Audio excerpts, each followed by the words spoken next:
didn't become a perfectionist because I loved excellence.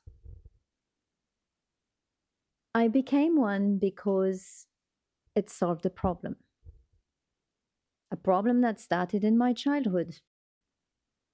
See, many children suffer from being ignored.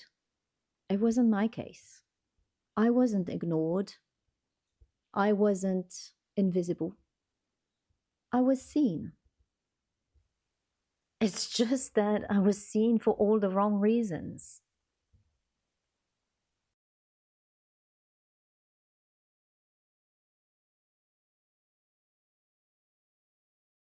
I was the tomboy in a family that preferred little girls being real little girls.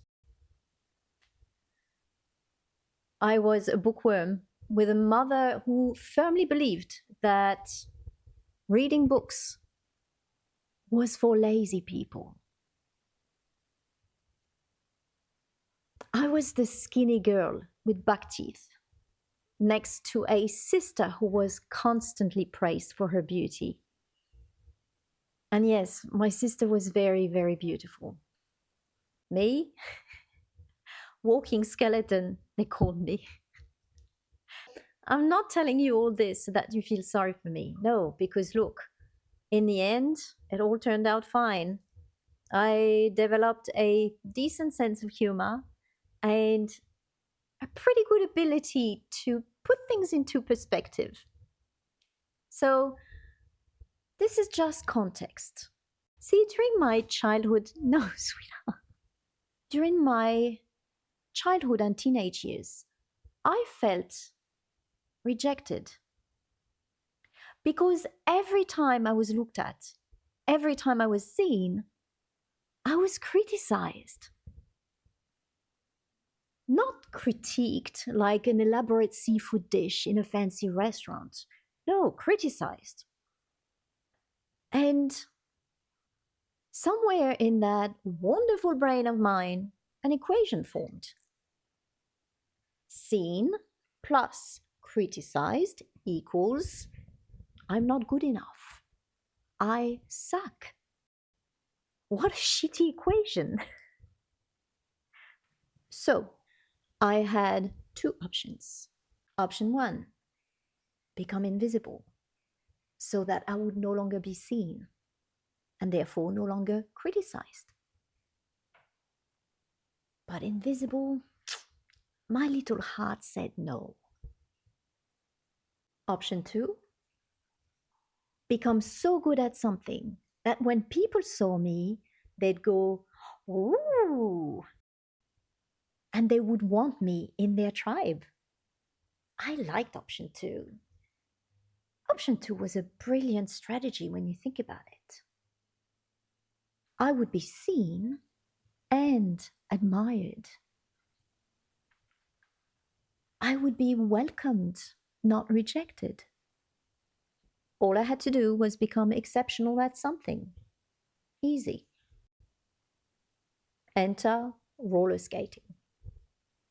In my earliest childhood, we lived in a school building, which meant that I had pretty much unlimited access to the schoolyard. So I started practicing roller skating in the schoolyard, humming imaginary music, doing circles, arm movements like I'd seen ice skaters do, one leg turns. And then I tried skating backwards. Backwards informed me that I was never going to be extraordinary at skating. Too hard. Next. At 10 years old, I watched an animation about a girl playing volleyball. She was great. She jumped so high that I remember in one episode, she went straight over the net. And when she hit the ball, it was with so much force that you could see the ball literally change shape and turn into a pancake. So I thought, that's it. I'll be her. And so I started practicing volleyball in the schoolyard, practicing every day, smashing a ball against the wall, no net, repetition, repetition, repetition, every day until my arm shook from the pain. Volleyball had one small issue. I was tiny and not strong at all. Way too hard. Next. Then at 12 years old, my friend Mathilde's parents gave me her old keyboard. I was over the moon because I remembered the day that Mathilde had brought her keyboard to school and played for the class. And I remembered the admiration and the compliments.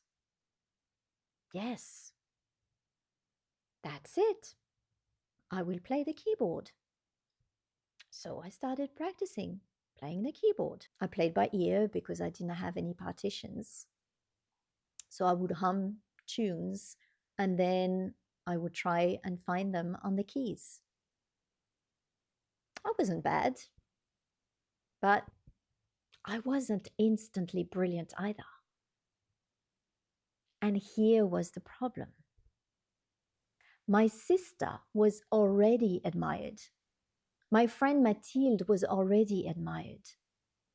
I was behind. I didn't have years to slowly become good. I needed to be impressive now.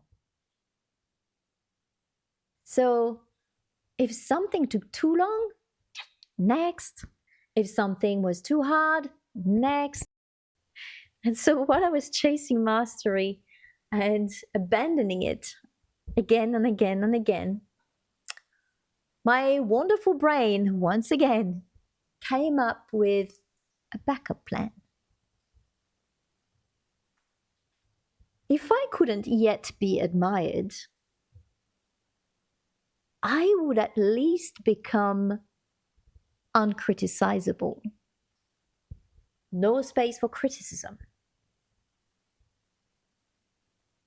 And so, Perfectionist Anna was born.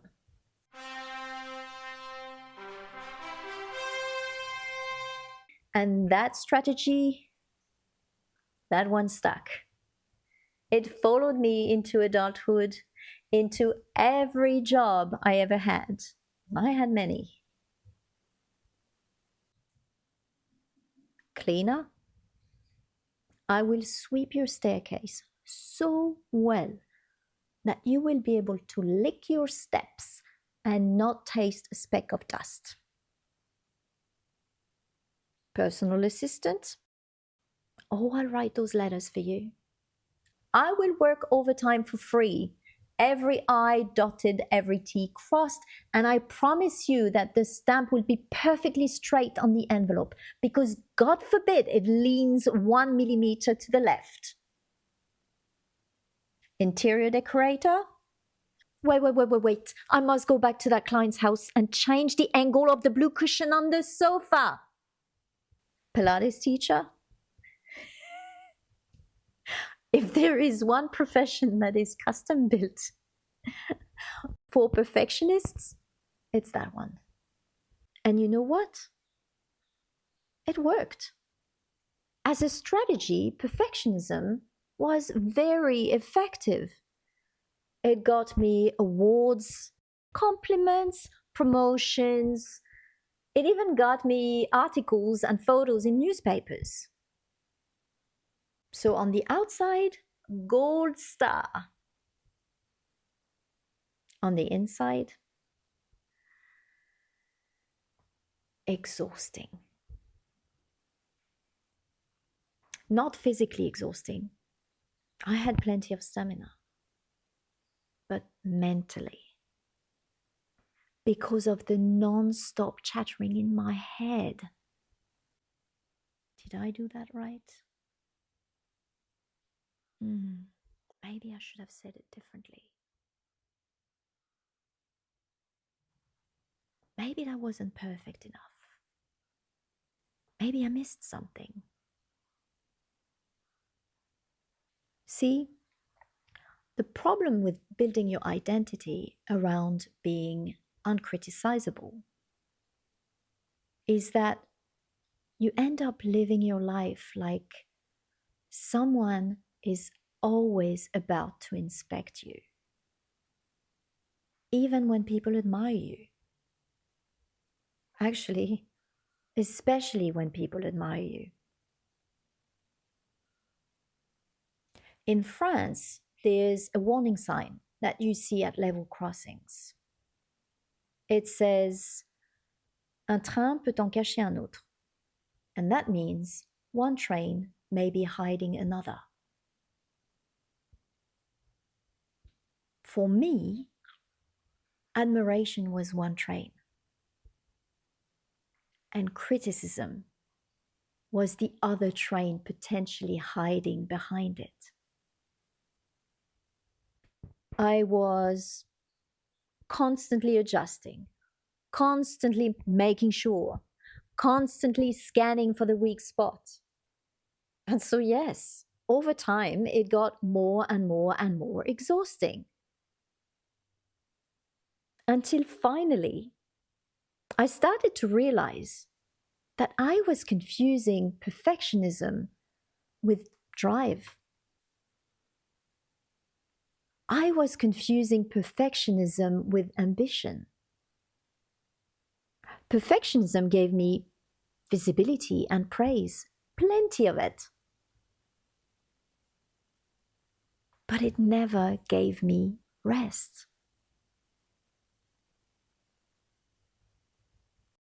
And so now that I've told you my beautiful life story, maybe look at your own life story. And if you today feel like a walking, exhausted success, like you've got to be on top of things always, pause for a moment and ask yourself, this whole perfectionism business of yours, is it really about drive? Is it really about ambition? Or is it more about you doing everything you can to avoid being rejected by the tribe? Just something to ponder.